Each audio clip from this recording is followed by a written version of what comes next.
Olá, pessoal, bom dia. Eu espero que esteja tudo bem com vocês. Eu sou a professora Kelly Campelo e nós estamos iniciando mais uma aula aqui de ética e relações interpessoais pelo canal Educação, no nosso técnico de administração. Então, você que está aqui conectado com a gente, seja no nosso canal no YouTube, me manda aqui um oi. E você que também está conectado aqui na cidade de Assunção do Piauí, lá em São João da Canabrava, apareçam aqui no nosso chat, nossos professores presenciais. Eu sempre falo da importância de vocês aqui, porque afinal de contas, né, o nome dessa disciplina é Ética e Relações Interpessoais. Para que aconteça uma relação interpessoal, a gente precisa estar aqui interagindo, conectados, e para que a nossa aula ela fique muito melhor, é muito importante que vocês participem. Tá certo, gente? Então, vão falando aqui comigo no nosso chat. A nossa aula de hoje, dia 13 de setembro, é sobre a ética e a multicultura corporativa, né? A gente vai entender um pouco mais uma vez, né, o que é a multicultura, de que forma que ocorreu a formação do povo, da identidade do povo brasileiro. É um conteúdo bem interessante, vai ter muita história, sociologia, e também é interessante na ideia de que vocês aqui, né, é uma oportunidade da gente conhecer realmente a própria história do nosso país, né? E aí, em relação à multicultura, a gente já aprendeu que é uma das 5 dimensões da ética empresarial. Então, a gente já falou sobre sustentabilidade, sobre gestão corporativa, já falamos também sobre gestão inclusiva, e hoje a gente vai discutir sobre multicultura. Tá certo, Maria Cauane, que já está aqui comigo. Que bom, Maria. Bom dia, tudo tranquilo? Então, vamos lá. Hoje, dia 13 de setembro. Bom, o roteiro da nossa aula, né? O nosso objetivo aqui é demonstrar que uma política ética dentro de uma empresa, gente, ela vai valorizar os aspectos culturais, né, dos indivíduos que estão ali dentro. Bom, então, bora lá. Vamos aqui recordar rapidinho um pouco da aula passada. A gente vai recordar a aula passada justamente respondendo aqui alguns exercícios, tá bom? Então, a nossa primeira questão é: assinale a alternativa que não contém uma minoria social. População negra, pessoas com deficiência, idosos e adeptos de uma religião hegemônica, ou seja, adeptos de uma religião que ela seja a maioria. E aí, qual desses aqui não é uma minoria? Lembra que a gente aprendeu na aula passada que quando a gente fala em uma minoria social, não quer dizer que é um pequeno grupo de pessoas na sociedade. Pelo contrário, né, gente? Uma minoria social é um grande número de pessoas que acabam sendo excluídas, né, de o que a gente considera uma cidadania básica, né? Então, a população negra que acaba sendo marginalizada devido a todo o racismo estrutural no país, eu expliquei isso na aula passada. Então, é a população que mais vive na periferia, que tem menos acesso à educação superior. É também a juventude que mais morre no Brasil, de acordo com o Atlas das Juventudes de 2021. Pessoas com deficiência PCD também são pessoas que acabam sendo excluídas, porque são enxergadas apenas com aquela condição, né? Uma pessoa cadeirante, uma pessoa que tem um espectro autista, são pessoas que acabam sendo vistas como pessoas que têm uma condição especial e que aquilo impede elas de conseguirem realizar suas atividades, né, profissionais. E aí a gente sabe que isso é basicamente só um preconceito, é uma luta constante da população PCD que ela possa ser enxergada para além de sua condição física ou intelectual, né? E os idosos? Bom, a gente sabe que idoso também é enxergado como uma minoria, porque é uma população que acaba sendo enxergada como que também não tem ali a capacidade mais de trabalhar, não tem a capacidade de ter uma opinião, acaba sofrendo preconceito, porque se entende que também são pessoas que não merecem mais ter espaços de lazer. Então, isso aqui as minorias sociais, né, a população LGBTQIA+, a população negra, PCD, idosas, são pessoas que são vistas como pessoas que são ali, são excluídas dos seus direitos básicos dentro da sociedade. A Maria Cauane diz que é a letra D, muito bem, Maria Cauane, porque os adeptos de uma religião hegemônica, ou seja, é a maior parte, né, das pessoas que praticam ali uma determinada religião. Por exemplo, o catolicismo. Não tem como a gente dizer que uma pessoa que é católica ela é uma minoria social, né? Ela não está sendo ali, né, não tem os seus direitos básicos negados, né? Então, com certeza, essa alternativa aqui é a verdadeira. Da mesma forma que a gente não pode dizer, né, que uma pessoa que é branca ela sofre racismo, que a gente diz que é o racismo reverso, ou que uma pessoa que seja heterossexual ela vai sofrer preconceito pela sexualidade dela, entendeu, gente? A gente precisa ter muito bem claro o que são as minorias sociais. Bom, a segunda questão diz assim: lê o texto abaixo. Designa um processo de afastamento e privação de determinados indivíduos ou de grupos sociais em diversos âmbitos da estrutura social. Qual o conceito descrito acima?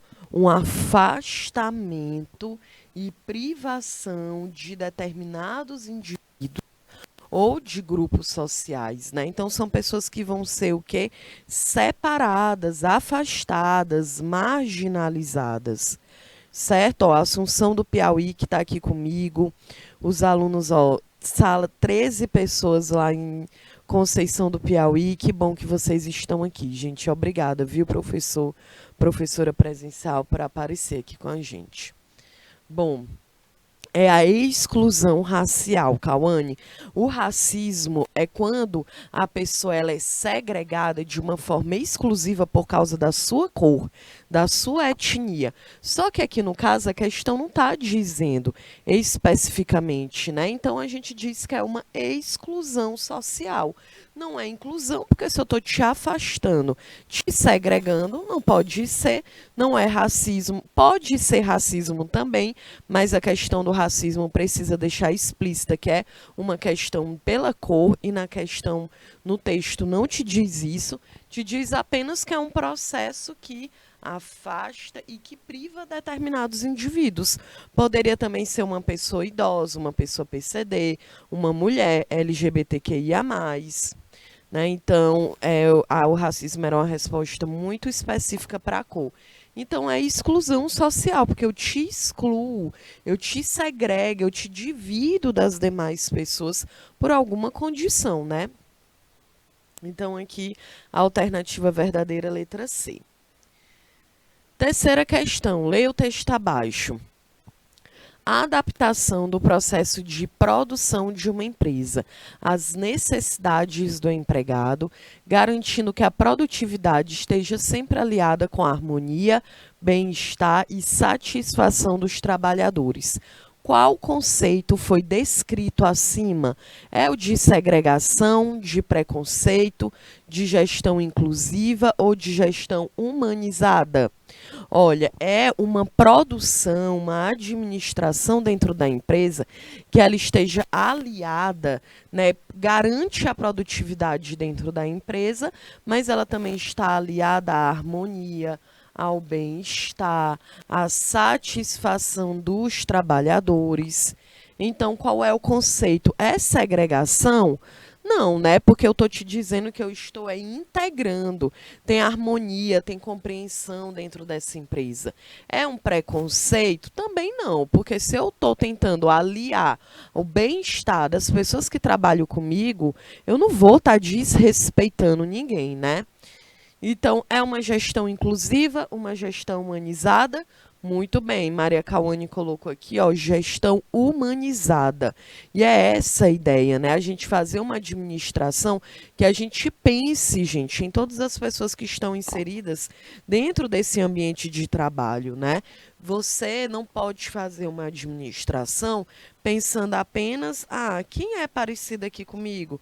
Porque quem for parecido aqui comigo, então eu estou tranquila, né? Eu estou eu me interesso, eu me importo, eu quero saber como é que essa pessoa vive, eu quero saber se ela se sente bem dentro do ambiente de trabalho dela, né? Por isso que a gente já falou isso inúmeras vezes. Vamos pensar como é a gente viver dentro desse território, que é essa empresa, dentro desse espaço, para a gente pensar nas pessoas, para a gente pensar em um ambiente que seja agradável, a gente precisa desenvolver uma gestão humanizada. Beleza? São Luís do Piauí, que está aqui comigo também. Bom, pessoal, então a gente relembrou aí rapidão que nós discutimos na nossa aula passada e agora a gente vai falar sobre cultura corporativa, multicultura, né? O que que é a multicultura dentro de uma empresa? Para a gente poder entender isso, a gente precisa aqui ver o que é cultura de fato, tá certo? E aí, ó, tem um recadinho aqui inicial. Toda empresa consiste no microsistema que está inserido na sociedade, que, por sua vez, compõe o macrosistema. Por isso, deve refletir as mudanças sociais. Vocês entenderam? Então, a gente vive dentro, uma empresa, gente, ela é um microsistema. Uma empresa ela é uma organização de pessoas que está dentro de um sistema maior, que é a sociedade. Então, não tem como a gente não levar em consideração o que está ao nosso redor. É por isso que aqui na nossa disciplina de ética e relações interpessoais, a gente analisa muitas questões, né, que estão em volta aqui da sociedade. A gente discute a questão da economia, da sustentabilidade, da política, das relações aqui culturais, porque uma empresa ela reflete a sociedade. Né? Se hoje a gente está falando cada vez mais que é preciso falar sobre aborto, religião, política, sobre cultura, sobre quebrar estereótipos e preconceitos em relação à população negra, LGBTQIA+, são conteúdos que a gente fala no cotidiano, quando a gente liga a televisão, e a gente precisa também falar sobre isso dentro da empresa. Uma empresa ela é um microsistema, né? Então, nós vivemos aqui dentro de uma equipe. Mas é claro que todo mundo aqui tem a sua história de vida, tem a sua própria realidade. Quando sai do ambiente de trabalho, tem a sua vida pessoal. Então é muito importante que uma empresa ela reflita sobre as mudanças sociais que estão aí acontecendo na sociedade. E existem mudanças sociais o tempo inteiro. Tá certo? E é por isso que a gente precisa entender e também trazer esse conteúdo para dentro do ambiente aqui empresarial. Ok? Bom, então agora a gente vai aqui, ó, cultura, a arte de cultivar. Bom, gente, quando a gente fala sobre multicultura, primeiro a gente precisa saber o que é cultura, certo? Bom, então a palavra cultura, ela vem do latim culturae, né? Lembra? Por que que vem do latim? Né? Porque a gente sempre vê que as palavras, muitas das palavras do nosso vocabulário, da nossa língua, na verdade, ela vem do latim justamente porque o português é uma palavra que derivou do latim, um português de Portugal, e a gente, como foi colonizado pelos portugueses, né, acabou se tornando o idioma oficial aqui do Brasil. Então, a palavra cultura, ela vem do latim, que significa culturai, e isso que significa ação de tratar, de cultivar, né, de cultivar a mente e os conhecimentos. Essa palavra culturai, ela se originou a partir de outro termo latino, colere, que quer dizer cultivar as plantas, ou o ato de plantar e desenvolver atividades agrícolas. Com passar por isso, justamente que a gente fala assim, a cultura da mandioca, a cultura do algodão, a cultura do milho, né? Justamente porque na origem lá da palavra, ainda no latim, era uma palavra que tinha uma relação sobre cultivar plantas, né? O ato de plantar e desenvolver uma atividade agrícola. O outro detalhe é que, com o passar do tempo, foi feita uma analogia entre o cuidado na construção e tratamento do plantio com o desenvolvimento das capacidades intelectuais e educacionais das pessoas, tá bom? Então, esse é o detalhe aqui, né? Da gente poder entender porque cultura, né, com o passar do tempo, foi modificando, foi tendo uma relação com as capacidades intelectuais e educacionais das pessoas, beleza? Bom, então a cultura ela também tem diferentes significados, né, gente? O conceito científico de cultura tem a ver com um conjunto de práticas, de saberes, de valores e normas construídos dentro de uma sociedade, né? Então, a cultura, cada civilização, ela apresenta a sua própria cultura. Não existe uma ideia de uma cultura que seja melhor ou pior. Cada civilização apresenta a sua própria cultura. Por exemplo, como a gente vai falar aqui da formação do povo brasileiro, né, quando a gente pensa na colonização do território brasileiro, quando a gente é criança, lá no ensino fundamental, o que que a gente aprendeu? Que o Brasil ele foi descoberto pelo Pedro Álvares Cabral, lá em 1500, no início do século XVI. E aí eu pergunto a vocês, é correto, hein? Conceição do Piauí, São Luís, São João da Canabrava, Santo Antônio de Lisboa, é normal é correto hoje a gente dizer que o Brasil foi descoberto? Coloque aí no nosso chat para que a gente possa desenvolver essa discussão.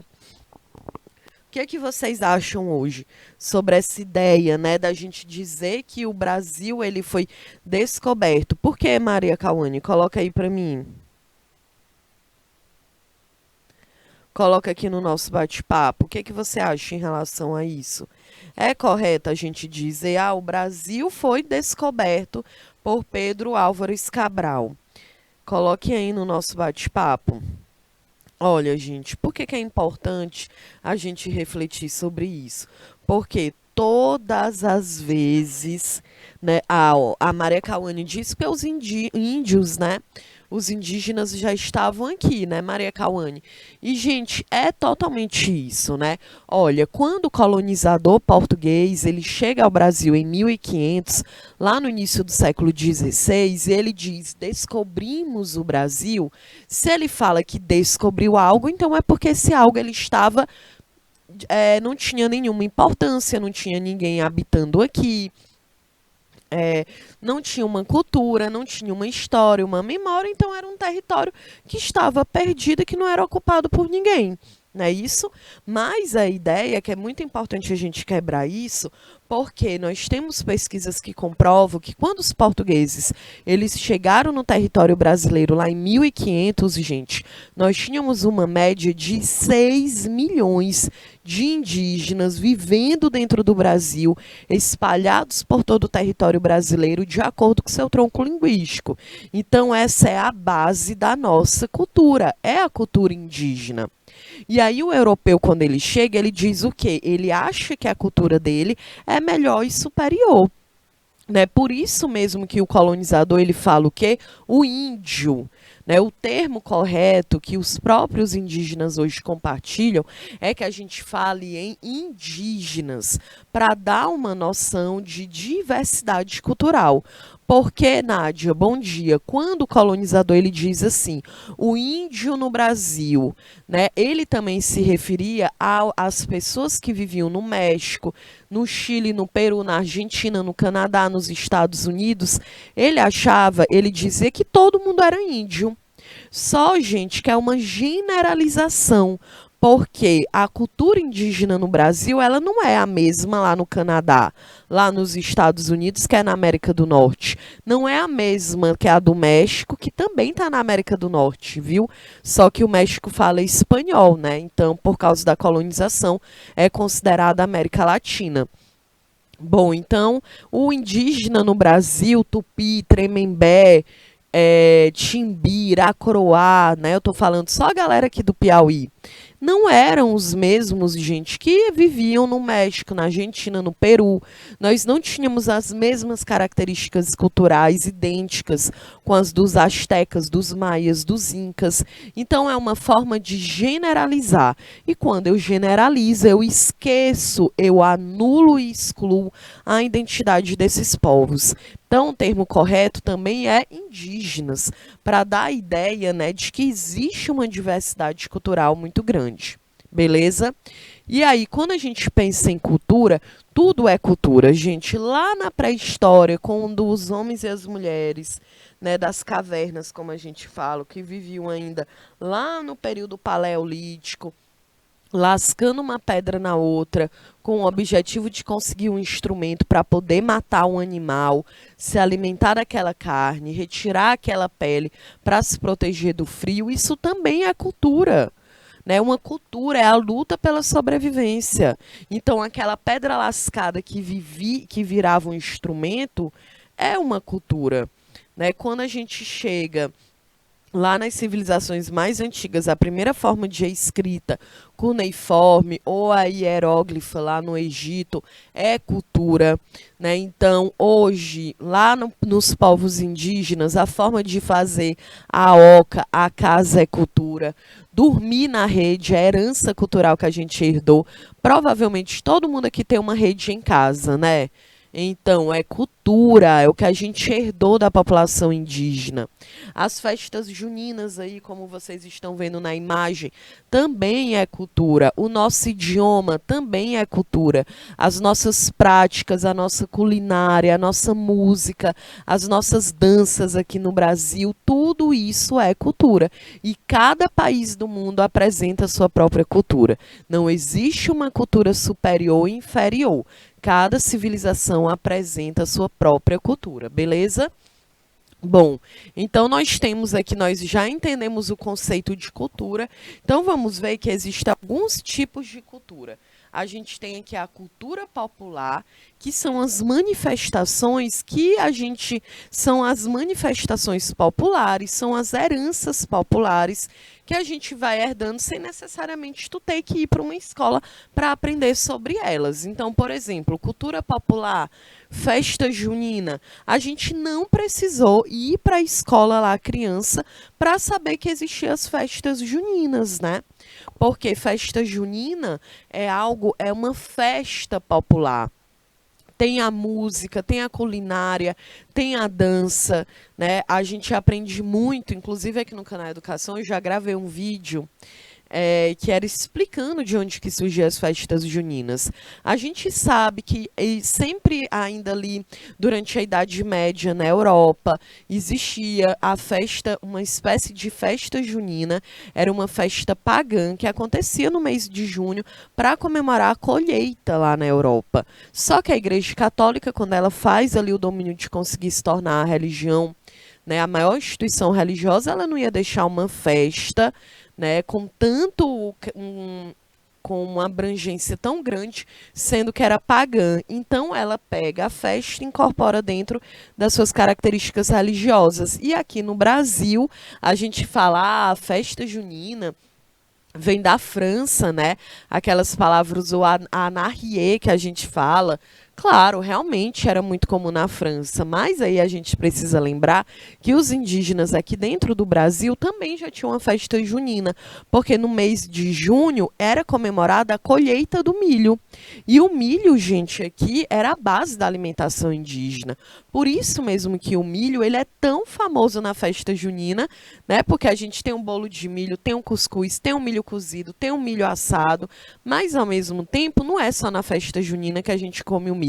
A gente, na nossa cultura, enquanto povo brasileiro, no Nordeste e em outras regiões, o milho, ele é um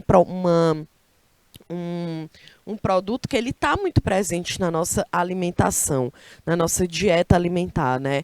Então, isso aí também é uma questão cultural, tá certo? Bom, e a cultura popular? Não preciso ir para a escola para aprender sobre cultura popular, né? Então, uma dança, um forró, o funk, o samba, eu não preciso ir para a escola para aprender. Eu aprendo é ali, nas vivências. Ninguém aqui teve que ir para a escola para aprender sobre a lenda do Cabeça de Cuia, não é? A gente ouve antes, porque os pais contam, a gente vê na televisão. Então, né, durante assim algum período de comemoração. Então é uma cultura popular, é nas vivências, é nas experiências cotidianas. Já a cultura erudita são práticas e valores que tiveram origem lá nas classes dominantes, né? É uma visão das elites. A cultura erudita, tu precisa frequentar um ambiente escolar para tu aprender sobre aquele determinado conhecimento. Então, uma música clássica é mais difícil tu aprender uma música clássica ali no teu cotidiano, talvez com os teus pais, mas a música popular, né, ter um violão em casa, muita gente tem um violão em casa, sabe tocar ali algumas notas sem sequer ter estudado para isso, mas aprendeu ouvindo, aprendeu vendo. Então, cultura popular a gente aprende nas nossas vivências, é na rua, é em casa. E a cultura erudita, eu preciso frequentar um ambiente escolar e acadêmico para desenvolver um conteúdo, para desenvolver, adquirir um conhecimento sobre determinado tema, beleza? Bom, então, por exemplo, cultura popular, os festivais de quadrilhas que existe aqui, né, na cidade de Teresina, no Piauí inteiro, é claro. A cultura erudita, a Orquestra Sinfônica de Teresina, né? Então, justamente aí tu precisa ter um conhecimento, né, mais acadêmico, ler uma partitura, porque, por exemplo, eu posso tocar um violão, saber uma cifra, ouvir ali, né, pegar de ouvido. Existem muitas pessoas que elas pegam música apenas no ouvido, né? Mas para que agora eu consiga ler uma partitura, aí eu preciso de um conhecimento mais específico. Certo? Então a cultura popular, ela é diferente da cultura erudita. A cultura erudita, para eu conseguir adquirir esse determinado conhecimento, eu preciso estar dentro do ambiente acadêmico. Bom, então a gente já aprendeu aí o que o significado de cultura, alguns tipos de cultura, e agora a gente vai falar um pouco sobre a identidade do povo brasileiro, tá certo? Bom, gente, quando a gente fala em identidade do povo brasileiro, a gente fala sobre isso aqui, o multiculturalismo, que é uma interrelação de várias culturas no mesmo ambiente. E esse conceito surgiu nessas sociedades contemporâneas, atuais, como um meio de combater o quê? Primeiro, a ideia de homogeneidade cultural, fundamentada lá na visão de superioridade dos povos colonizadores, como eu expliquei aqui, né? Então, por exemplo, a multicultura, imagina uma empresa. Uma empresa, como a gente viu, ela é um espaço que ela tem uma cultura bem diversificada, né? A gente pode ter pessoas de outros países, né?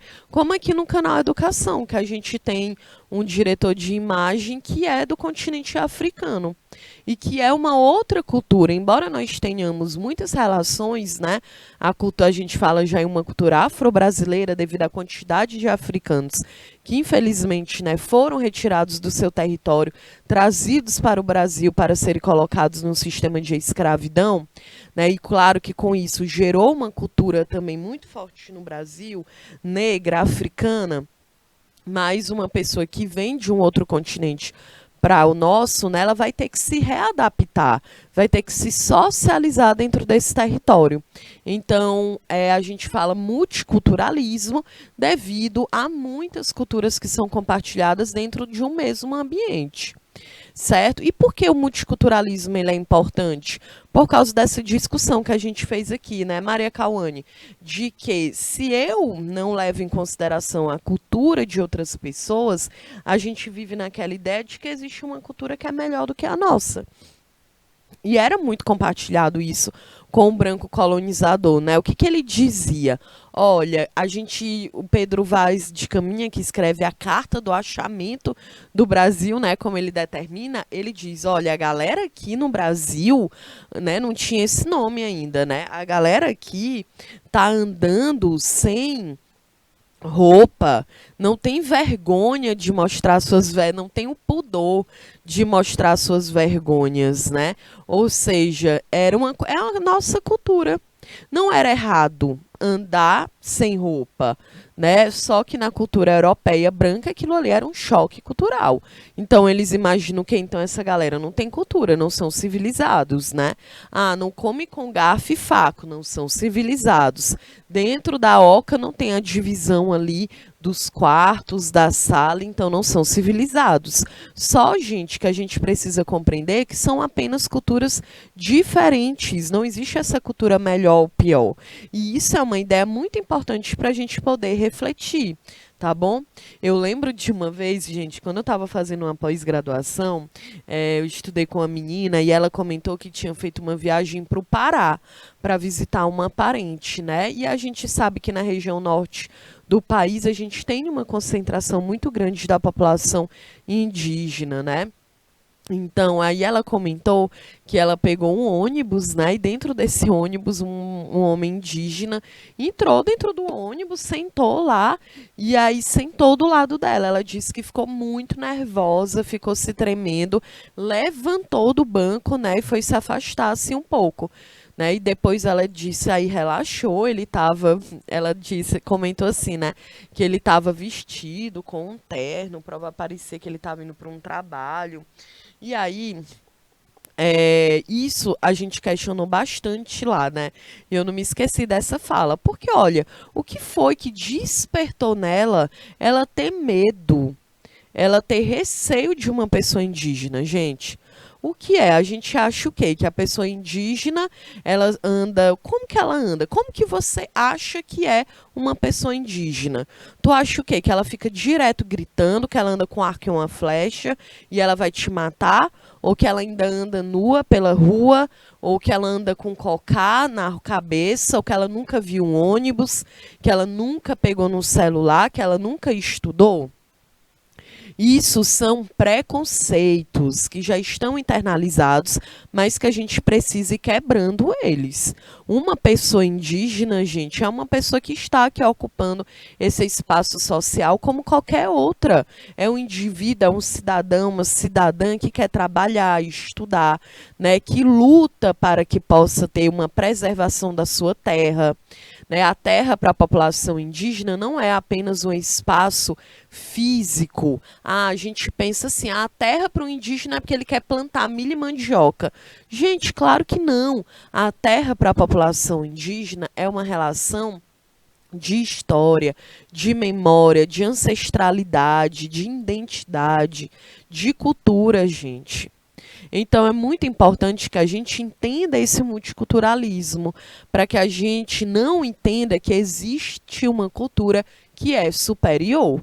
Né? A gente fica muito nessa ideia, né? Ah, então a cultura que está lá na Europa e no continente americano, no caso na América do Norte, é uma cultura muito melhor do que a do Brasil, da América do Sul, ou da América Central, ou da Ásia, ou da África. E por quê?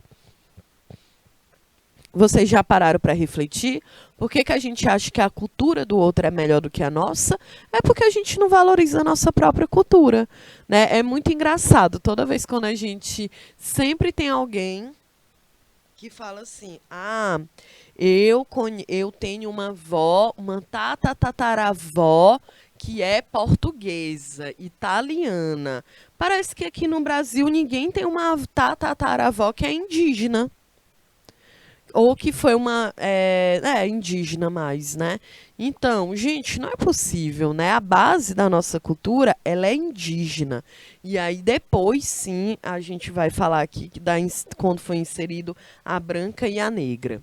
Bom, as desigualdades sociais e as diversas formas de racismo, preconceito e discriminação social, a gente precisa refletir sobre elas, porque justamente por causa do multiculturalismo, né? Eu preciso compreender que dentro do território que eu vivo, se eu acho que eu tenho uma cultura melhor do que a sua, eu estou negando a sua existência.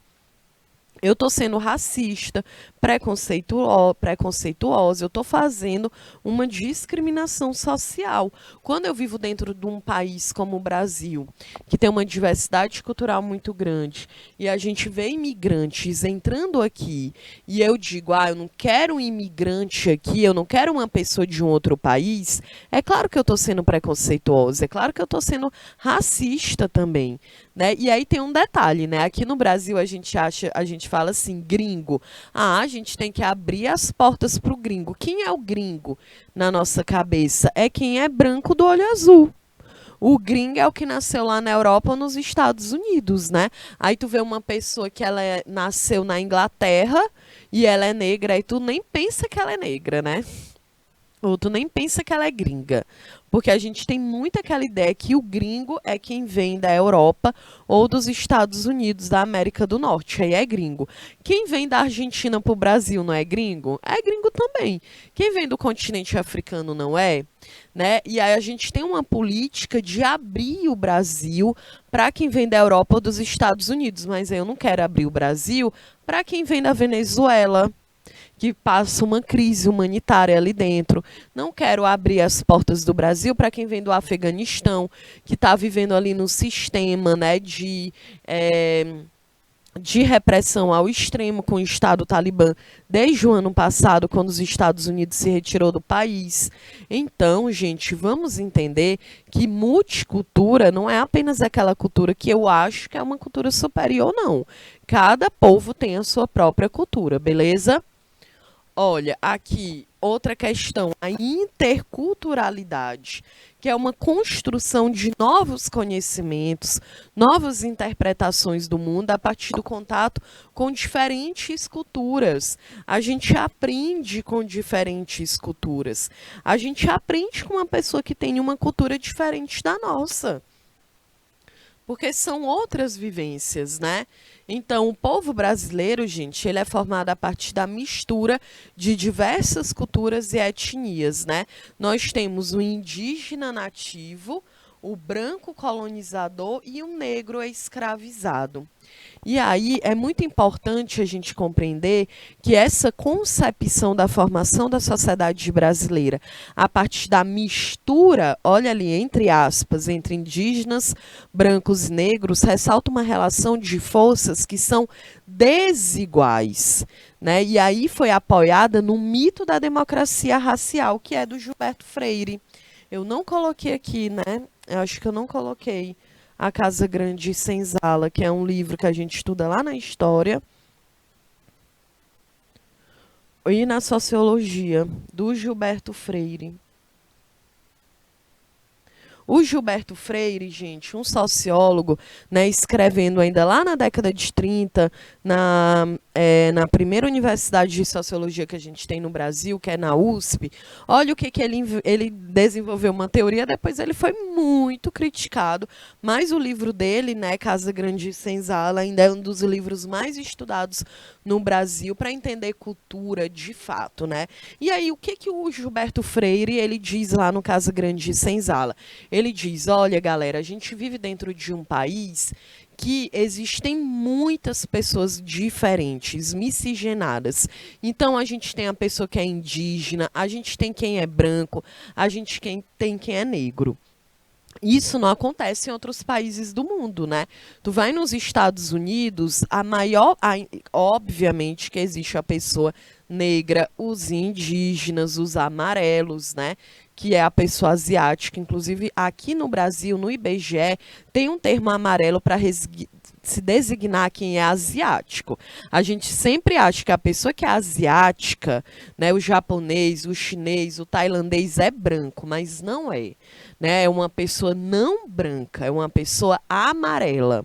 Aqui no Brasil a gente tem essa denominação. Nos Estados Unidos, se tu chama uma pessoa asiática de amarela, né, é racismo. Então, cada país vai ter também a sua forma de se denominar. E aí, o que que acontece? Por exemplo, na Europa, né, quando a gente olha para o povo, geralmente tu vê uma galera muito parecida, né?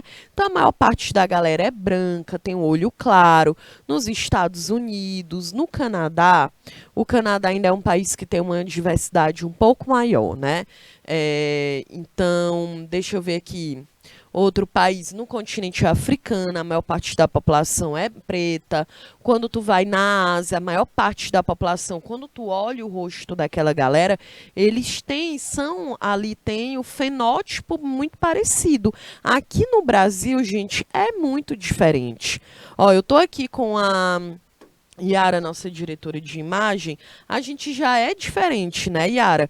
Eu olho aqui a foto da Nádia, da Maria Cauane, a gente tem aspectos físicos, o fenótipo da gente é diferente, né? Então, por exemplo, eu tenho uma mãe branca, o meu pai é negro.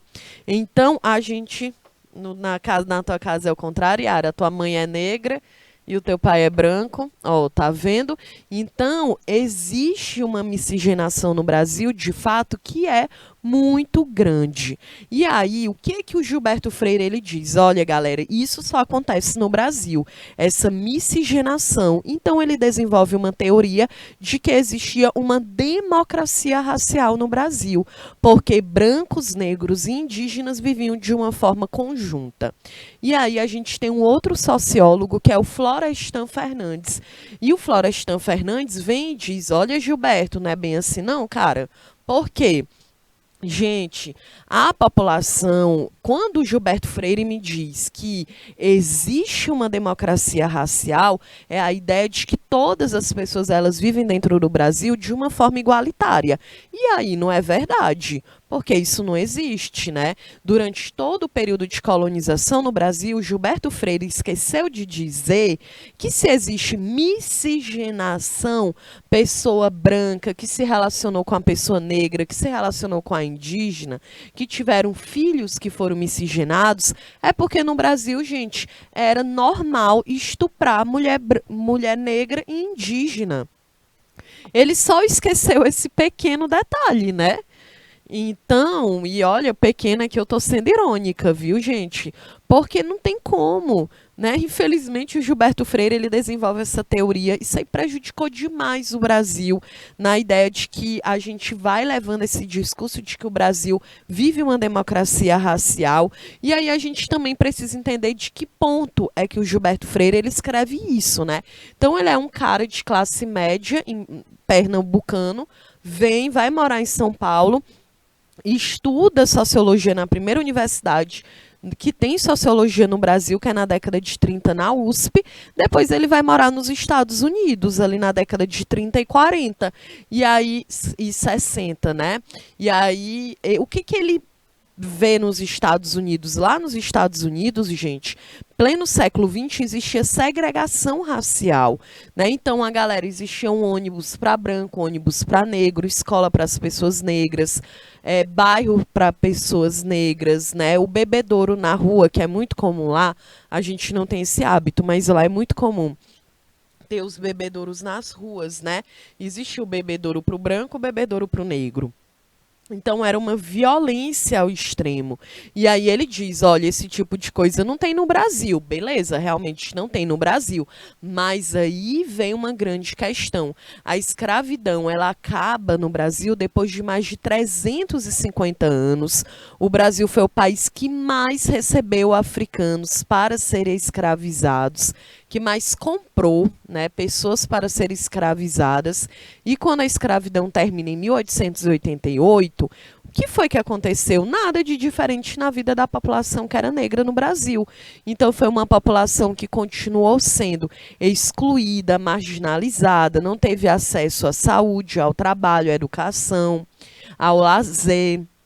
a geração de renda, a moradia, a segurança. Então, gente, não tem democracia racial.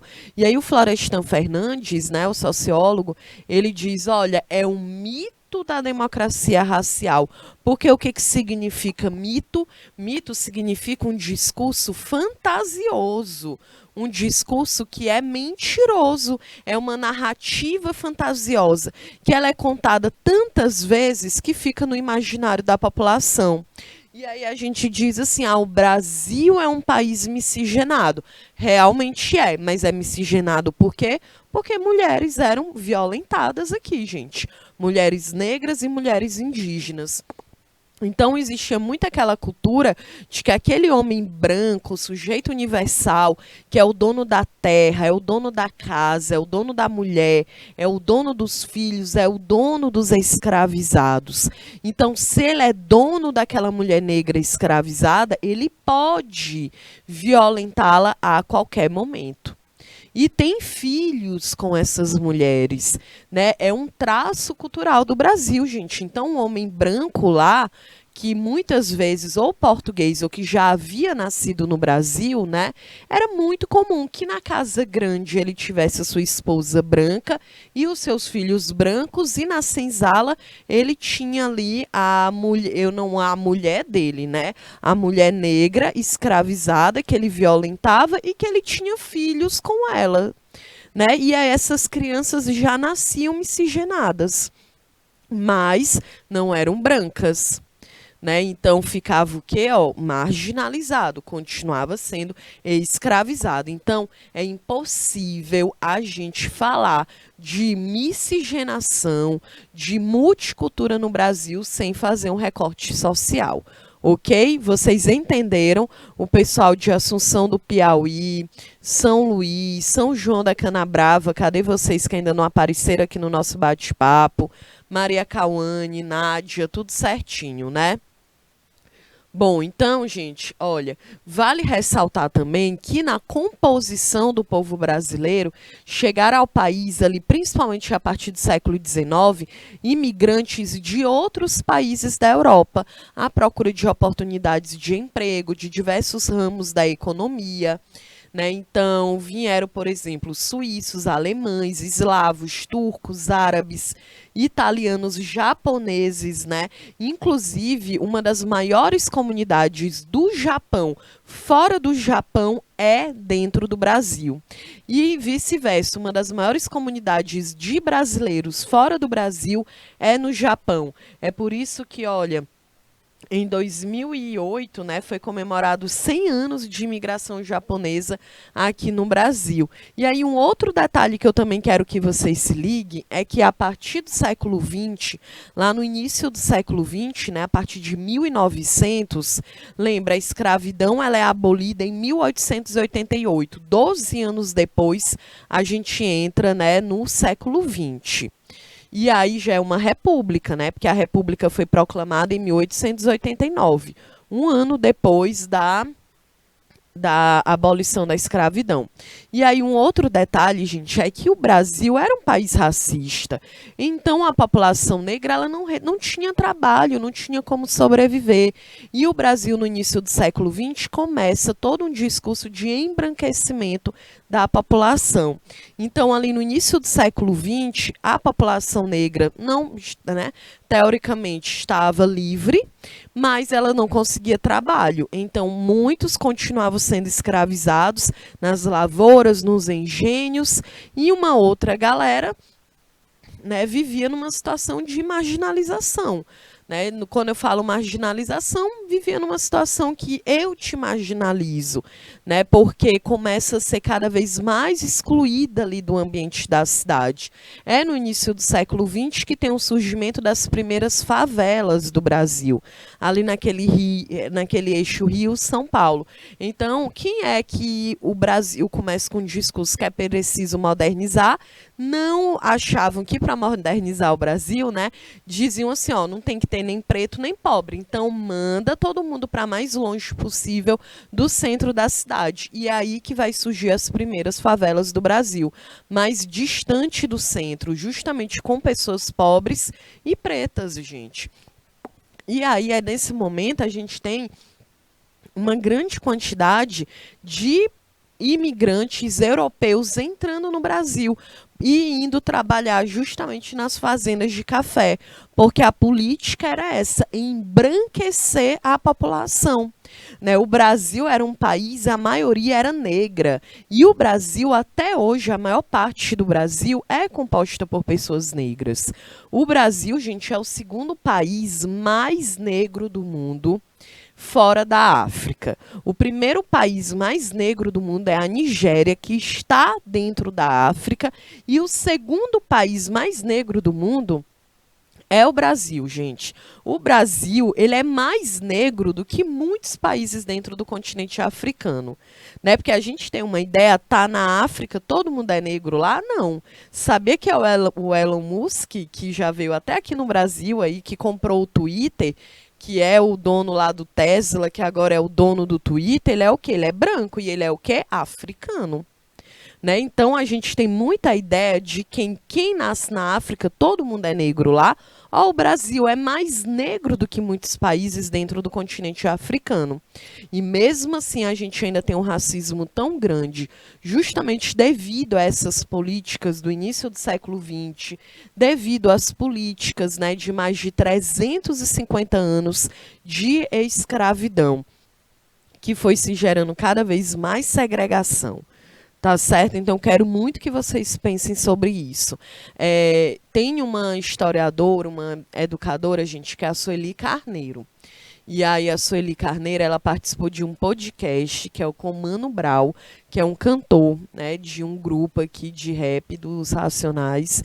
E aí lá nesse podcast, ela explica muito sobre essa ideia da cor. Quando a gente está no IBGE, respondendo lá o IBGE, né, que existe as pessoas que são negras, pardas, preta, branca, amarela e indígena, né? É dessa forma que pergunta lá no IBGE. E lá no IBGE, a galera, ela até comenta, olha, por que que começou a entrar o pardo dentro lá da configuração do IBGE? Porque as pessoas, elas não se consideravam pretas. Né, não se consideravam pretas por um distúrbio de imagem que foi construído ao longo da história no Brasil. Né, que a gente cria um colorismo na ideia de dizer que existe pessoas que são retintas, que são pessoas que têm um tom de pele mais preto e pessoas que têm um tom de pele mais claro. E aí ela diz, olha, isso é uma tática, né, para realmente a população não compreender a sua própria identidade. E um povo sem identidade, gente, não tem história, não tem memória, não luta pelos seus direitos de fato, né? Então, a questão da identidade do povo brasileiro é algo muito importante. É um povo, de fato, muito miscigenado, mas que, infelizmente, não existe uma democracia racial, mesmo a gente tendo uma miscigenação tão grande, né? Então, como vocês puderam perceber aqui, existem vários povos na identidade que foi informando a identidade brasileira. Os indígenas, africanos, portugueses, italianos, japoneses, os árabes, os alemães. Né? Então, aqui no nosso território brasileiro, gente, a gente tem uma pluralidade cultural muito grande. Né? Mas o Brasil ele é um país, quando a gente fala em território no Brasil, ele é um país imenso, gente. O Brasil ele é muito maior do que um país na Europa, muitos países na Europa. A Europa ela é bem pequenininha ali, né? Portugal, a Inglaterra, a Itália, a França, é tudo ali muito próximo, né? E o Brasil ele é um território muito, muito grande. E é por isso que a gente tem, né, o multiculturalismo aqui tão grande. E aí a gente vai conhecer também sobre a multiculturalidade nas regiões do Brasil, né? Nós temos 5 regiões no Brasil. A gente tem o Norte, o Nordeste, o Sudeste, o Centro-Oeste e o Sul. São 5 regiões. Só que na região Nordeste nós temos 9 estados. Né? Não é claro. Olá, Marcos Ricardo, Maria Rosa. É claro, gente, que quando eu falo assim, 9 estados, né, a região Nordeste, nós temos muitas semelhanças, mas a gente também tem muitas diferenças. Por exemplo, a forma como a gente fala, o nosso sotaque. O sotaque de Teresina provavelmente não é mesmo em São João da Canabrava, em Assunção do Piauí, em Paulistana, em Corrente. Por quê? Porque é diferente mesmo, é algo natural, né? Parece que a gente quer enquadrar todo o povo nordestino. A gente aqui no Piauí não fala da mesma forma que em Pernambuco, ou no Ceará, ou na Bahia, ou no Rio Grande do Norte. Ou na Paraíba, nós temos os sotaques que são diferentes. A nossa culinária ela não é igual em toda a região Nordeste. Nós podemos ter características parecidas, mas dizer que tudo é igual não é. Justamente porque a gente apresenta uma cultura que ela é muito grande, ela é muito rica. Né? E na parte 2 da nossa aula aqui, eu quero fazer justamente isso. A gente vai, né, dar uma busca. A gente vai analisar aqui cultura no norte, no nordeste, no sul, para a gente entender de fato como o Brasil ele é um país muito diverso. Um país que de fato tem um multiculturalismo. Beleza? Então, nós estamos aqui encerrando a primeira parte da nossa aula. Quero que vocês fiquem aí, porque daqui a 3 minutinhos eu tô de volta para que a gente possa terminar aqui a nossa aula, tá certo, gente? Então fica aí, porque daqui a 3 minutinhos eu tô aqui de novo.